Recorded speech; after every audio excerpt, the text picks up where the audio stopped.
ஓடி விளையாடு, ஓய்ந்திருக்கலாகாது. அதுக்கு தான் சூப்பர் சரவணா ஸ்டோர்ஸ்ல சம்மருக்கு ஆடைகள் வாங்கும் போது அவுட்டோர் கேம்ஸ் ஃப்ரீ.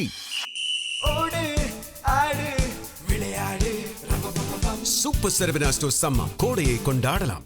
2026 தமிழக சட்டசபை தேர்தலுக்கான வாக்குப்பதிவு நிறைவடைந்திருக்கக்கூடிய நிலையில எல்லாருமே எதிர்பார்த்து காத்திருந்த எக்ஸிட் போல் முடிவுகள் வெளியாகி இருக்கு.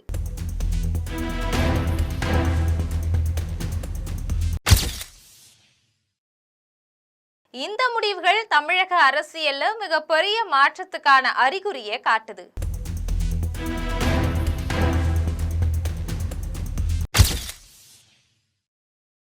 அப்படி என்னதான் சொல்லுது இந்த எக்ஸிட் போல் முடிவுகள்? விரிவாக பார்க்கலாம் இந்த தொகுப்பில். தமிழ்நாட்டில் கடந்த வாரம் நடந்து முடிந்த சட்டசபை தேர்தலில் 85% வாக்குகள் பதிவாகி இருந்துச்சு. இத்தனை வருஷத்தை விட இந்த வருஷம் அதிகமான வாக்குகள் பதிவாகி இருந்ததால தமிழகத்துல ஆட்சி மாற்றம் ஏற்படும் அப்படின்னு எதிர்பார்க்கப்பட்டது. இந்த நிலையில தேர்தலுக்கு பிந்தைய கருத்து கணிப்புகள் வெளியாச்சு. நியூஸ் 18 கருத்து கணிப்புகளின்படி தமிழகத்துல இந்த முறை ஆட்சி மாற்றம் ஏற்படுறதுக்கான அதிக வாய்ப்புகள் இருக்கு. ஆட்சி அமைக்க 118 இடங்கள் தேவைப்படக்கூடிய நிலையில எடப்பாடி பழனிசாமி தலைமையிலான அதிமுக கூட்டணி 114 124 இடங்கள் வரைக்கும் கைப்பற்றி தனி பெரும்பான்மையோட ஆட்சி அமைக்க வாய்ப்பு இருக்கிறதா தெரியுது. கடந்த 2021 தேர்தலில் இழந்த ஆட்சியை மறுபடியும் கைப்பற்ற அதிமுக ரொம்ப நெருக்கத்துல இருக்கிறதா இந்த கணிப்பு சொல்லுது. இன்னொரு பக்கம் முதலமைச்சர் மு.க.ஸ்டாலின் தலைமையிலான திமுக கூட்டணி 103 113 இடங்களை மட்டுமே கைப்பற்றும் அப்படின்னு கணிக்கப்பட்டிருக்கு. இது கடந்த தேர்தலை விட கணிசமான சரிவுதான். ஆளும் கட்சிக்கு எதிரான மனநிலை மற்றும் சில குறிப்பிட்ட மண்டலங்கள்ல நிலவக்கூடிய அதிருப்தி, இது எல்லாமே திமுகவுடைய பலத்தை குறைச்சிருக்கிறதா தெரியுது. இருந்தாலும் திமுக அதிமுகவுக்கு இடையில மிக குறைந்த வாக்கு சதவீத வித்தியாசமே இருக்கிறதால முடிவுகள் வெளியாகும் போது தமிழகமே பரபரப்பா இருக்கும். இந்த தேர்தல்ல மிகப்பெரிய திருப்பமா பார்க்கப்படுறது நடிகர் விஜய் தொடங்கி இருக்கக்கூடிய தமிழக வெற்றி கழகம் தான். முதன்முறையா தேர்தலை சந்திக்கக்கூடிய தாவேக 4 10 இடங்களை வெல்லும் அப்படின்னு கணிக்கப்பட்டிருக்கு. திமுக மற்றும் அதிமுக இந்த 2 கூட்டணிகளுமே பெரும்பான்மைக்கு தேவையான 118 இடங்கள்ல பெறதுல இழுபறி நீடிச்சா யார் தலைமையில யார் ஆட்சி அமைக்கணும் அப்படிங்கிற தீர்மானிக்கக்கூடிய சக்தியா தாவேக மாறும்னு CNN நியூஸ் 18 கணிப்புகள் சொல்லுது.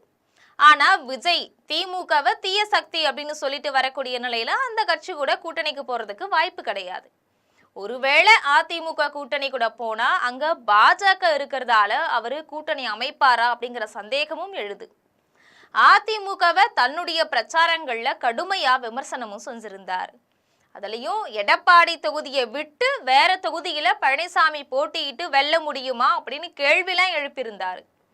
என்ன நடக்க போகுது அப்படிங்கறத முடிவுகள் வெளியாகும் வரைக்கும் பொறுத்திருந்து தான் நாம பார்க்கணும். இப்போ மண்டல வாரியா என்ன நிலவரம் இருக்கு அப்படின்னு பார்த்தா அதிமுகவுடைய கோட்டையாக கருதப்படக்கூடிய கொங்கு மேற்கு மண்டலத்துல அதிமுக மறுபடியும் தன்னுடைய ஆதிக்கத்தை செலுத்தி இருக்கு. எப்பவுமே திமுகவுடைய பலமாக இருக்கக்கூடிய தலைநகர் சென்னையில இந்த முறை அதிமுக மற்றும் தாவேக கணிசமான வாக்குகளை பிரிச்சிருக்கு. தென் மாவட்டங்கள்ல திமுக மற்றும் அதிமுகவுக்கு இடையில சரிசமமான போட்டி தான் நிலவுது. வாக்கு சதவீதத்தை பொறுத்த வரைக்கும் அதிமுக கூட்டணி சுமார் 41% வாக்குகளையும் திமுக கூட்டணி 39% வாக்குகளையும் பெறும் அப்படின்னு தெரியுது. தாவேக சுமார் 13% 15% வரையிலான வாக்குகளை பிரிச்சு திராவிட கட்சிகளுடைய வாக்கு வங்கியில மிகப்பெரிய ஓட்டையை போட்டிருக்கிறதா தெரியுது. நியூஸ் 18 இந்த எக்ஸிட் போல் முடிவுகள் அதிமுகவுக்கு சாதகமா இருந்தாலும் உண்மையான முடிவு என்ன அப்படிங்கிறது மே 4 வாக்கு எண்ணிக்கையின் போதுதான் தெரிய வரும். இருந்தாலும் தமிழக அரசியல் களம் இப்போ 2 முனை போட்டியிலிருந்து மும்முனை போட்டியை நோக்கி நகர்ந்திருக்கு அப்படிங்கறது மட்டும் உறுதியாகி இருக்கு. எத்தனை கருத்து கணிப்புகள் வெளிவந்தாலும் ஆட்சி பீடத்துல யார் அமர போறாங்க அப்படிங்கறத 4 வெளிவரக்கூடிய முடிவுகள் தான் தீர்மானிக்கும். இது போன்ற செய்திகளை உடனுக்குடன் தெரிந்து கொள்ள ஜெம் தொலைக்காட்சியுடன் எப்பொழுதும் தொடர்பில் இருங்கள். நன்றி.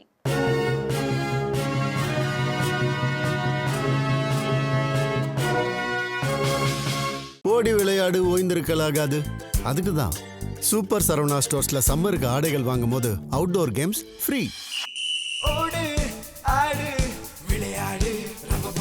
சூப்பர் சரவணா ஸ்டோர்ஸ் சம்மர் கோடையை கொண்டாடலாம்.